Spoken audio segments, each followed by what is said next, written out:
Hey viewers, in this video I will show you how to claim the warranty of your bike and car battery. This is the invoice that I have got for my replacement battery which I have already claimed warranty on it. One thing you should note is you must have original warranty card to get replacement battery. Without a warranty card you ain't gonna get it replaced, and also the battery should not be in damaged condition. Warranty can only claimed for malfunctioning or not charging issues. This is the registered invoice of my bike battery. On the bill you can see they mentioned clearly that 24 months pro rata warranty claim, which cost me 840 including taxes. This is the new Exide Explore bike battery that I have purchased under warranty for my Discover 125cc bike. You can see the MRP printed on backside is 1678 rupees.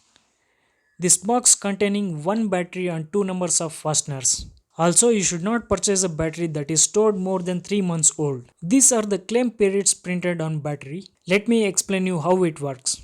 Example, if your battery comes under 48 months warranty, then first 24 months you can get free replacement. From 25 to 27 months you can get half of the MRP price of the battery, and so on till 48 months. So we are at the end of the video. Please subscribe to my channel to bring more videos related to bikes. Thank you.